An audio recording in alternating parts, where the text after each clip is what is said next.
thank you, Mr. Smith, for your introductory music. My pleasure, Mr. Wittmann. We are both excited to bring you 50 important facts related to our early American history. Mr. Smith, we placed these facts into 5 categories. Would you please name them for the students? The 5 categories are the 5 themes of geography, Native Americans, European exploration, the colonies, and the American Revolutionary War. Well, let's begin our 50 facts with the 5 themes of geography. It seems like a good idea to start here, because every unit of study can be related back to these 5 themes. Number 1, movement is the shifting of people, products, and ideas from one place to another. Number 2, regions share similar characteristics, like this picture of various climate regions in North America.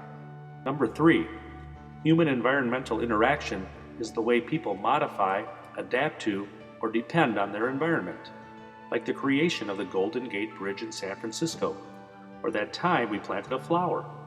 I remember that. Didn't Harriet and Abraham watch us plant it? I think you're right. Mr. Smith, would a gorgeous monument, complete with water fountain, be considered human environmental interaction? Yes, it would, Mr. Wittmann. And on that note, why don't we try something? Before we continue, let's shut down the music, lay down a black background, stop the voiceovers, and let the beautiful fountain flow.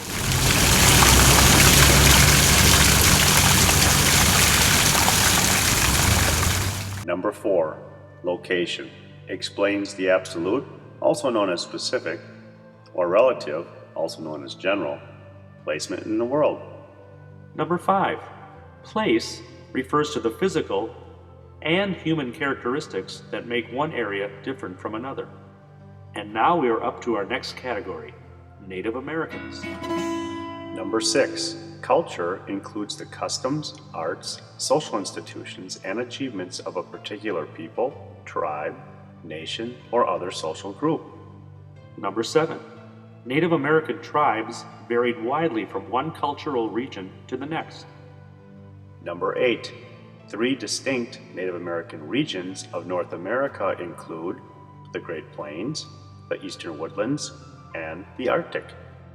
Number 9, a stereotype is a widely held but fixed and oversimplified image or idea of a particular type of person or thing.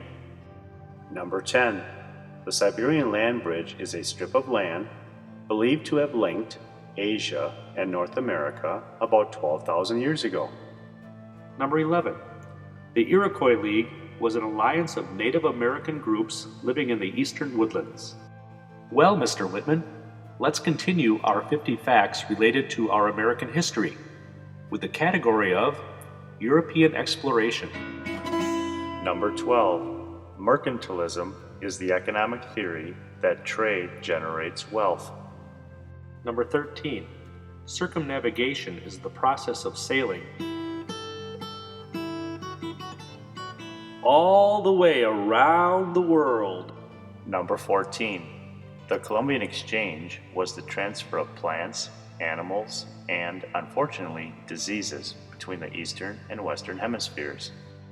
Number 15, the Spice Islands in southeastern Asia attracted European explorers because of their vast resources.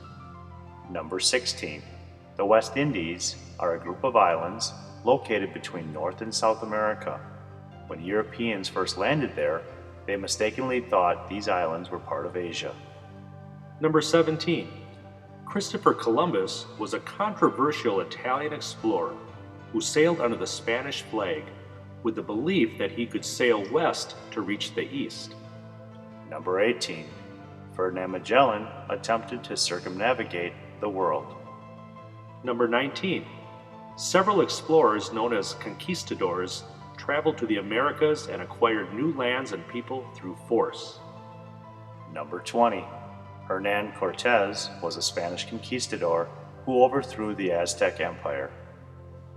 And now we are up to our next category, the colonies. Number 21, Jamestown, Virginia, founded in 1607, was the first permanent British settlement in America? Number 22. The original 13 colonies in America included New Hampshire, Massachusetts, Connecticut, Rhode Island, New York, New Jersey, Pennsylvania, Delaware, Maryland, Virginia, North Carolina, South Carolina, and Georgia. Number 23. The Mayflower Compact was an agreement signed in 1620 by the Pilgrims in Plymouth, Massachusetts. In an effort to help the colony succeed, the Pilgrims agreed to work together. Number 24. Ships traveled on the Middle Passage as they brought slaves from Africa to the New World. Number 25.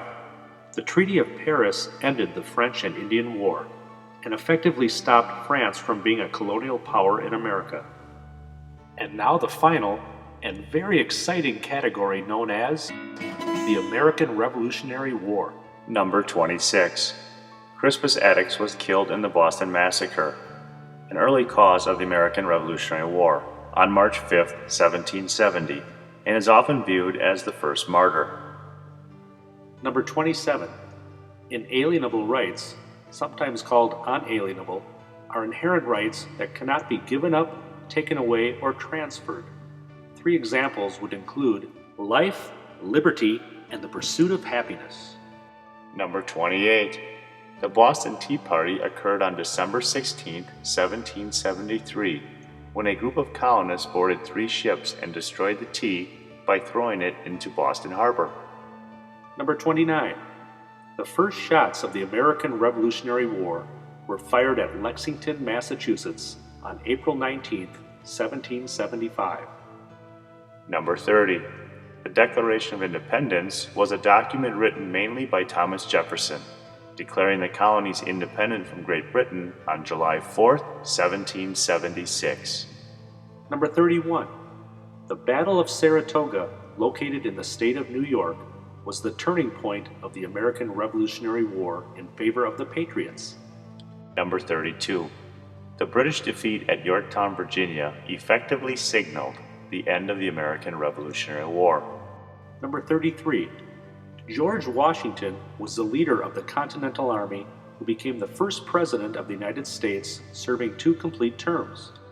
During Washington's farewell address, he advised the new nation to stay neutral in its relations with other nations, while also warning the American people to beware of the political party system. Number 34. King George III was the British king who disbanded the colonial legislatures, taxed the colonies, and refused the Olive Branch Petition, leading to the final break with the colonies. Number 35. Lord Charles Cornwallis was a leading British general who fought against the Continental Army during the American Revolutionary War. Number 36. Ben Franklin was an inventor, statesman, diplomat, signer of the Declaration of Independence, and delegate to the Constitutional Convention. Number 37. Sam Adams was a member of the Sons of Liberty who started a Committee of Correspondence. This committee stirred public support towards American independence. Number 38. Thomas Paine wrote pamphlets such as Common Sense and The Crisis, which encouraged American independence and resolve. Number 39. Patrick Henry was a passionate patriot who became famous for his fiery speeches in favor of American independence. Patrick Henry's most famous quote included the words, "Give me liberty or give me death." Number 40. A tyrannical government rules its people cruelly and unjustly. Number 41. The Daughters of Liberty was a successful colonial American group that consisted of women who displayed their patriotism by participating in boycotts of British goods. Number 42.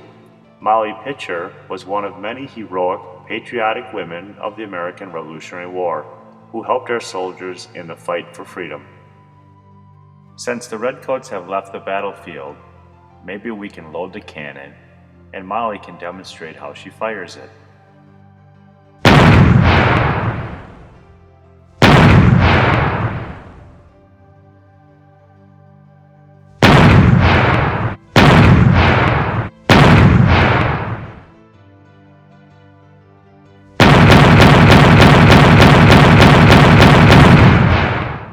Number 43.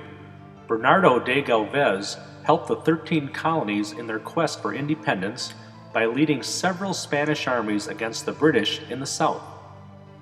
Number 44. Alexander Hamilton was a founding father, economist, and the first United States Secretary of the Treasury. Number 45. Marquis De Lafayette was a French officer who fought for America in several battles and served at Valley Forge, a military camp in Pennsylvania. Number 46. Additional leaders from abroad helped General George Washington and the Continental Army be successful. 3 examples include Friedrich von Steuben from Prussia, as well as Casimir Pulaski and Thaddeus Kosciuszko from Poland. Number 47. The Treaty of Paris of 1783 officially ended the American Revolutionary War and forced Great Britain to recognize the United States as an independent nation. Number 48. The Articles of Confederation was our first attempt at self-rule. It was a very weak document that limited the power of the federal government by giving states the final authority over all decisions. Number 49. The Great Seal of the United States was adopted toward the end of the American Revolutionary War. The Great Seal contains 13 stars, stripes, arrows, leaves, olives, and steps, symbolically representing the original 13 states. And now, number 50. E pluribus unum, out of many, one, is a Latin expression written on the Great Seal of the United States. You know, Mr. Smith, regardless of your age, gender, or ethnic background, whether an individual is Asian American, Mexican American, African American, German American, and all other possible combinations such as half French, part Spanish, and the rest Swedish, it really doesn't matter. In this country, we are bound together by our family name, American. Simply put, our diversity is our strength, and it unites us. E pluribus unum, out of many, one. I agree, Mr. Wittmann. We are blessed to live in a country that celebrates our connectedness, while simultaneously recognizing our uniqueness. And perhaps we should keep sharing important facts about our American history. Facts about famous events like the Civil War and the Gold Rush, and individuals like Harriet Tubman and Abraham Lincoln. Great idea, Mr. Smith. Great idea. Will you please take us out with a little music? My pleasure, Mr. Wittmann.